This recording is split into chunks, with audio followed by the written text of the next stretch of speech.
નમસ્કાર વિદ્યાર્થી મિત્રો, તમારું સ્વાગત છે યુટ્યુબ ચેનલમાં.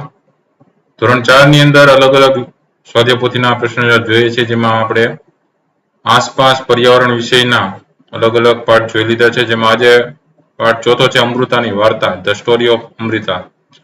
આ પાઠને લગતા દરેક પ્રશ્ન જવાબ છે નાના મોટા દરેકની ચર્ચા કરશું. વિડીયો અંત સુધી જોજો. વિડીયો ગમે તો લાઈક કરજો, તમારા મિત્ર પણ વિડીયો મોકલજો, શેર કરજો. આવનારી પરીક્ષાની પણ તમે આમાંથી તૈયારી કરી શકો. મોસ્ટ ટાઈમ પ્રશ્નો ઘણા બધા પૂછાતા હોય છે, એટલે એ રીતે પણ તમને ઉપયોગી થાય વિડીયો. બરોબર, ચલો તો શરૂઆત કરીએ પ્રશ્ન નંબર 1 થી. MCQ પ્રશ્નો છે. નીચેના દરેક પ્રશ્નના આપેલા વિકલ્પમાંથી સાચો અબકડ પ્રમાણે જે ક્રમ અક્ષર આવતું હોય એ સામે આપેલા ખાનાની અંદર લખવાનો છે. બરોબર, એમાં જોઈએ પેલો આપ્યું છે કે અમૃતા દેવી નામની વૃક્ષ પ્રેમી મહિલા કયા રાજ્ય એટલે કે સ્ટેટમાં રહેતી હતી? તો જવાબમાં આવશે રાજસ્થાન. જવાબમાં બ ઓપ્શન આવશે. બી છે અમૃતાના ગામમાં કયા વૃક્ષો વધારે હતા? તો ખેજડીના વૃક્ષો વધારે હતા. તો જવાબમાં ક ઓપ્શન આવશે. ત્રીજું છે અમૃતા સવારે વહેલા ઉઠીને કોને મળતી હતી? તો વૃક્ષોને મળતી હતી. તો જવાબમાં ડ આવશે. ચોથું છે અમૃતાના ગામમાં ઝાડ કાપવા આવનાર લોકો સાથે કયું હથિયાર લઈને આવ્યા હતા? તો કુહાડી લઈને આવ્યા હતા. તો જવાબમાં બ આવશે. પાંચમું છે રાજા કિંગને વૃક્ષોના લાકડા કયા કામમાં ઉપયોગમાં લેવા હતા? તો મહેલ બનાવવા લેવા હતા. તો જવાબમાં ક આવશે. છઠ્ઠું છે અમૃતાના ગામ લોકોએ વૃક્ષોને બચાવવા શું કર્યું હતું? તો વૃક્ષોને બાથ પીડી હતી. તો જવાબમાં અ આવશે. સાતમું છે ખેજડી વિસ્તારના વૃક્ષ પ્રેમી લોકોને શું કહેવાય છે? તો જવાબમાં આવશે બિશ્નોઈ કહેવાય છે. જવાબમાં બ આવશે. પ્રશ્ન નંબર 2, યોગ્ય શબ્દ વડે નીચેના દરેક વિધાનમાં ખાલી જગ્યા પૂરવાની છે. જેમાં જોઈએ તો પેલું અમૃતાના ગામનું નામ ખાલી જગ્યા હતું. તો જવાબમાં આવશે ખેજડી. બીજું અમૃતા સવારે વહેલી ઉઠી ખાલી જગ્યા પાસે જઈ તેને વહેલા વહાલ કરે અને ભેટે. તો જવાબમાં આવશે વૃક્ષો. ત્રીજું વૃક્ષોના ખાલી જગ્યામાં બાળકો રમતા હતા. તો જવાબમાં આવશે છાંયડા. ચોથું જોધપુર શહેર ખાલી જગ્યા રાજ્યમાં આવેલું છે. તો જવાબમાં આવશે રાજસ્થાન. પાંચમું અમૃતા અને તેના ગામના લોકોએ ખાલી જગ્યા માટે કુરબાની આપી. તો જવાબમાં આવશે વૃક્ષો કપાતા બચાવવા માટે. છઠ્ઠું વૃક્ષો કાપવા ખાલી જગ્યા નામનું હથિયાર વપરાય છે. તો જવાબમાં આવશે કુહાડી. ત્યાર પછી આવે છે પ્રશ્ન નંબર 3, નીચેના વિધાનમાં સાચા વિધાન સામે સાચાની અને ખોટા વિધાન સામે ખોટા નિશાની કરવાની છે. પેલું છે અમૃતા રાજસ્થાનના જોધપુર શહેરમાં રહેતી હતી. તો જવાબમાં આવશે ખોટું. બીજું અમૃતાને અને તેના ગામના લોકોને વૃક્ષો પ્રત્યે ખૂબ જ પ્રેમ હતો. તો જવાબમાં આવશે સાચું. ત્રીજું અમૃતાના ખેજડી ગામમાં ખેજડીના વૃક્ષો વધુ ઉગતા હતા. તો જવાબમાં આવશે સાચું. ચોથું રાજાએ અમૃતાના ગામમાં વૃક્ષો કાપવામાં નહીં આવે તેવો હુકમ કર્યો. જવાબમાં આવશે સાચું. પાંચમું અમૃતાના ગામ લોકોએ વૃક્ષો કાપવા આવેલા રાજાના માણસોને મારી નાખ્યા. જવાબમાં આવશે ખોટું. છઠ્ઠું ખેજડી ગામનો વિસ્તાર રણની વચ્ચે હોવા છતાં લીલોછમ છે. જવાબમાં આવશે સાચું. પ્રશ્ન નંબર 4, બંધબેસતા જોડકા જોડવાના છે. વિભાગોની સામે વિભાગ બ જોડતા જઈએ. પેલું અમૃતા. તો જવાબમાં આવશે વૃક્ષ પ્રેમી સ્ત્રી. તો જવાબમાં ક આવશે. પેલામાં ક. બીજું છે બિશ્નોઈ, તો એ લોકોની જાતિ છે એટલે લોક જાતિ છે. તો બીજામાં ઈ. ત્રીજું ખેજડી, તો એ ગામ છે. તો ત્રીજામાં બ. ચોથું કુહાડી, તો એ લાકડા કાપવાનો હથિયાર છે. તો ચોથામાં અ. પ્રશ્ન નંબર 5 જોઈએ. નીચેના પ્રશ્નના ઉત્તર 1-2 વાક્યમાં લખવાના છે. તો પ્રશ્ન જોતા જઈએ. પેલું છે તમે વૃક્ષો પર કોઈ ફળ એટલે કે ફ્રૂટ જોયા છે? આ ફળો કોણ ખાય છે? જવાબ છે કે અમે અથવા મેં અમારી આજુબાજુ જામફળના, ચીકુના, દાડમના, લીંબુના અને આંબાના વૃક્ષો પર ફળ જોયા છે. આ ફળ મનુષ્યો, પ્રાણીઓ અને પક્ષીઓ ખાય છે.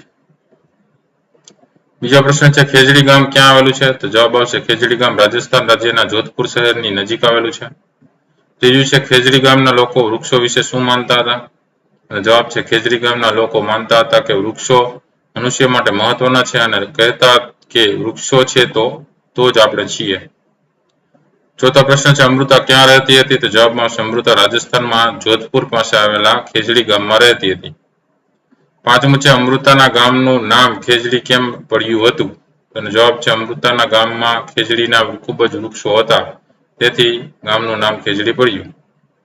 છઠ્ઠું છે અમૃતા સવારે ઉઠીને શું કરતી હતી? તો જવાબ આવશે અમૃતા સવારે ઉઠીને પોતાના વૃક્ષો પાસે જઈ તેને વહાલ કરતી હતી. સાતમું છે એક દિવસ અમૃતાના ગામમાં અજાણ્યા લોકો કેમ આવ્યા હતા? જવાબ છે એક દિવસ અમૃતાના ગામમાં અજાણ્યા લોકો વૃક્ષો કાપવા માટે આવ્યા હતા. 8મું છે અજાણ્યા લોકો કોણ હતા? તેઓ શા માટે લાકડા લઈ જવા માંગતા હતા? જવાબ છે અજાણ્યા લોકો રાજાના માણસો હતા. રાજાના મહેલ માટે તેઓ વૃક્ષો કાપીને તેના લાકડા લઈ જવા માંગતા હતા.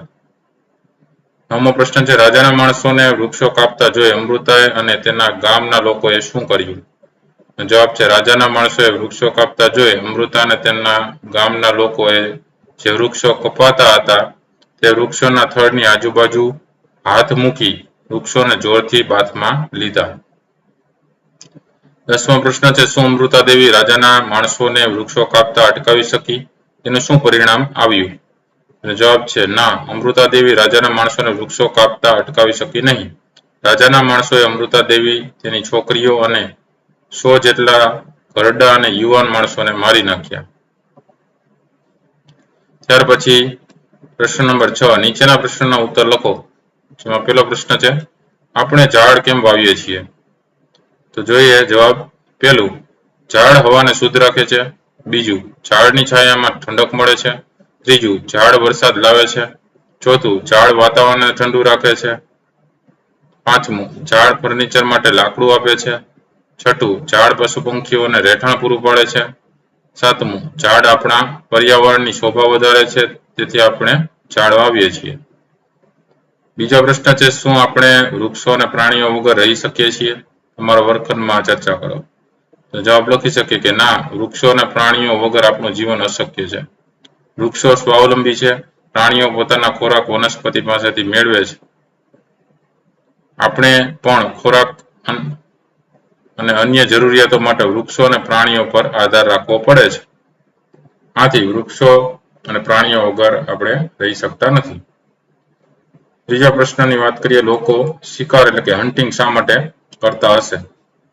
જવાબ છે કે લોકો પોતાના ખોરાક કે અન્ય જરૂરિયાત માટે, પ્રાણીઓનું માંસ, ચામડું, દાંત અને હાડકાઓ જેવી વસ્તુઓ માટે, તેમજ કેટલાક લોકો પોતાના શોખ ખાતર જંગલી પ્રાણીઓનો શિકાર કરે છે. પછી આવે છે પ્રશ્ન નંબર 4 કેટલીક જગ્યાએ કેટલાક પ્રાણીઓનો શિકાર કરવાની મનાઈ હોય છે. ત્યાં શિકાર કરવા બદલ લોકોને સજા એટલે કે પનિશમેન્ટ થઈ શકે છે. આ સજા શા માટે કરાતી હશે? અને જવાબ છે પ્રાણીઓના શિકારથી અમુક પ્રાણીઓનું અસ્તિત્વ જોખમમાં મુકાયું છે. તેમનો શિકાર થતો અટકાવવા સરકારના વન વિભાગ દ્વારા તે વિસ્તારને અભયારણ્ય જાહેર કરવામાં આવે છે. આ વિસ્તારમાં જો કોઈ પ્રાણીઓનો શિકાર કરે તો તેમને સજા કરવામાં આવે છે. પાંચમો પ્રશ્ન છે અમૃતા અને ગામના લોકોએ કુરબાની કેમ આપી? જવાબ છે અમૃતા અને તેના ગામના લોકોએ વૃક્ષોને કાપતા લોકોને જોયા ત્યારે અમૃતા અને તેની પુત્રીઓ સહિત ગામ લોકો વૃક્ષોને બાદ ભરીને ઊભા રહ્યા. ત્યારે અજાણ્યા લોકોએ વૃક્ષોને સાથે લોકો પર પણ કુહાડી ચલાવવા મારી નાખ્યા. આમ લોકોએ વૃક્ષો બચાવવા કુરબાની આપી. છઠ્ઠો પ્રશ્ન છે વૃક્ષોને બચાવવા લોકોએ જીવની પરવા ન કરી. આ વાત રાજાએ સાંભળી ત્યારે તેણે શું કર્યું? જવાબ છે રાજાએ ગામની મુલાકાત લીધી. આ વાતની તેમના મન પર ખૂબ જ ઊંડી અસર થઈ. તેઓએ હુકમ કર્યો કે આ વિસ્તારમાં કોઈ વૃક્ષ કાપવામાં નહીં આવે કે પ્રાણીને મારવામાં નહીં આવે. સાતમો પ્રશ્ન છે અમૃતા જ્યાં રહેતી હતી તે પ્રદેશની વિશેષતા શું છે? જવાબ છે આ પ્રદેશ રણ પ્રદેશની વચ્ચે આવેલો હોવા છતાં હરિયાળો છે. ત્યાં પ્રાણીઓ કોઈ પણ જાતના ભય વગર હરીફરી શકે છે. લોકો વૃક્ષો અને પ્રાણીઓનું રક્ષણ કરે છે. આઠમો પ્રશ્ન છે વૃક્ષો આપણા મિત્રો એટલે કે ફ્રેન્ડ સાથી કહેવાય છે. જવાબ જોઈએ તો પહેલું, વૃક્ષો આપણને ખોરાક પૂરો પાડે છે. બીજું, વૃક્ષો આપણને ફર્નિચર માટે લાકડું આપે છે. ત્રીજું, વૃક્ષો હવાને શુદ્ધ રાખે છે. ચોથું, વૃક્ષો વરસાદ લાવે છે અને જમીનનું ધોવાણ અટકાવે છે. પાંચમું, આપણી જરૂરિયાતની ચીજ વસ્તુઓ પૂરી પાડે છે. આથી વૃક્ષો આપણા મિત્રો કહેવાય છે. નવમો પ્રશ્ન છે વનસ્પતિના ઉપયોગો જણાવો. જવાબ જોઈએ. પહેલું, વનસ્પતિ આપણને અનાજ, કઠોળ, શાકભાજી અને ફળો આપે છે. બીજું, તેલીબિયા, મરી મસાલા, ગોળ, ખાંડ આપે છે. ત્રીજું, ઇમારતી લાકડું આપે છે. ચોથું, બળતણનું લાકડું આપે છે. પાંચમું, ઔષધિ આપે છે. છઠ્ઠું, કપડા માટે રૂ અને શણ જેવા રેસાઓ આપે છે. સાતમું, પ્રાણીઓને આશ્રય આપે છે. આઠમું, હવાને શુદ્ધ રાખે છે. 9મું વરસાદ લાવવામાં મદદરૂપ થાય છે. 7મો પ્રશ્ન છે ટૂંક નોંધ લખો. એમાં પ્રશ્ન છે વૃક્ષ પ્રેમી અમૃતા. જવાબ જોઈએ. રાજસ્થાનના જોધપુરની નજીક ખેજરી નામનું ગામ છે. ત્યાં ખેજડીના ઘણા વૃક્ષો થાય છે. આ ગામમાં અમૃતા રહેતી હતી. તે સવારે વહેલા ઉઠીને વૃક્ષોની પાસે જાય, તેને ભેટે વહાલ કરે. એક દિવસ રાજાના માણસો કુંવાળી સાથે વૃક્ષો કાપવા આવ્યા. આ જોઈને અમૃતા, તેની છોકરીઓ અને ગામના લોકોએ વૃક્ષ કપાતા અટકાવવા વૃક્ષોને બાદ ભરી. રાજાના માણસોએ વૃક્ષોની સાથે લોકોને પણ મારી નાખ્યા. આમ અમૃતા અને ગામના લોકોએ વૃક્ષોને બચાવવા બલિદાન આપ્યું. બીજો પ્રશ્ન છે મને ગમતું વૃક્ષ ખેજડી વૃક્ષ. જવાબ જોઈએ. રાજસ્થાન જોધપુર નજીક આવેલા ખેજડી ગામમાં ખેજડીના ઘણા વૃક્ષો જોવા મળે છે. આ વૃક્ષો ઓછા પાણીથી પણ ટકી શકે છે. તેની છાલમાંથી દવા બને છે. લોકો તેના ફળ રાંધીને જમે છે. તેના લાકડામાં જીવજંતુ પડતા નથી. પ્રાણીઓ ખેજડીના પર્ણો ખાય છે. બાળકો તેના છેડામાં રમે છે. આજથી 300 વર્ષ પહેલા ખેજડી વૃક્ષોને કપાતા બચાવવા ત્યાંની અમૃતા દેવી અને તેના ગામના લોકોએ બલિદાન આપેલું. પ્રવૃત્તિઓની વાત કરીએ. એમાં પહેલો પ્રશ્ન છે નીચે આપેલા ભારતના નકશા એટલે કે મેપમાં રાજસ્થાન રાજ્ય શોધો અને તેને અલગ રંગથી દર્શાવો. અહીંયા તમે જોઈ શકો છો આ કેવું છે તો કે આ રાજસ્થાન છે. બરાબર, આ કયું છે? રાજસ્થાન છે. અને અલગ રંગથી અહીંયા રાજસ્થાન લખીને અલગ રંગથી તેને દર્શાવી દેવાનું. બીજો પ્રશ્ન છે તમારા ગામમાં અને સીમમાં કયા કયા પ્રાણીઓ અને પક્ષીઓ જોવા મળે છે તેની યાદી બનાવો અને વર્ગમાં ચર્ચા કરો. તો પ્રાણીઓની વાત કરીએ. ગાય, ભેંસ, બળદ, બકરી, ઊંટ, ઘોડો, ગધેડો, કૂતરો, બિલાડી, ઉંદર, સસલું, નોળિયો, સાપ, ઘેટા બકરા, વાંદરા, શિયાળ, ખિસકોલી. પક્ષીઓની વાત કરીએ તો મોર, પોપટ, કબૂતર, ચકલી, કાગડો, કાબર, બતક, ભોલો, કોયલ, ઘુવડ, ટીટોળી વગેરે. ત્રીજા પ્રશ્નની વાત કરીએ તમારા ગામની સીમમાં જોવા મળતા વૃક્ષોની યાદી બનાવો અને વર્ગમાં ચર્ચા કરો. તો એમાં આવશે આંબા, લીમડા, બોરડી, બાવળ, પીપળ, વડ, તાડ, આંબલી, આસોપાલવ, કરંજ વગેરે. ચોથો પ્રશ્ન નીચેના ચિત્રનું અવલોકન કરો તેના વિશે 5 વાક્યો લખો. તો તમે ચિત્ર જોઈ શકો છો અને એના વિશે 5 વાક્યો લખવાના છે. તો એમાં જોઈએ. પહેલું, એક સ્ત્રી પાણી ભરીને જાય છે. બીજું, એક બાળક ઝાડની પાછળ છુપાયો છે. ત્રીજું, ખિસકોલી ઝાડ પર ચડવાનો વિચાર કરે છે. ચોથું, ઝાડ પર પોપટ બેઠો છે. પાંચમું, એક ભાઈ ગાયને પાણી પાવા જાય છે. ચાલો ત્યાર પછી પ્રશ્ન છે નીચેના દરેક પ્રશ્ન આપેલા વિકલ્પોમાંથી સાચો વિકલ્પ જે આવતું હોય અબ કડમાં એ ક્રમ અક્ષર પ્રમાણે સામે આપેલા ખાનામાં લખવાનો છે. તો વિકલ્પમાં પેલું જોઈએ કે વૃક્ષો છે તો જ આપણે છીએ. આ વાક્ય કોણ બોલે છે? જવાબમાં ક આવશે ખેજડી ગામના લોકો. બીજું છે વૃક્ષોને વહાલ કરીને તેમની સાથે વાતો કરતું હતું. તેના જવાબમાં ડ આવશે અમૃતા. ત્રીજું, અમૃતા દેવીનું આંદોલન શાના અંગેનું હતું? તો જવાબમાં અ આવશે જંગલોનું સંરક્ષણ કરવા માટે. તો આ હતા અલગ અલગ પ્રશ્નોના જવાબો. વિડીયો ગમ્યો હોય તો લાઈક કરજો અને તમારા મિત્રો પણ વિડીયો શેર કરજો.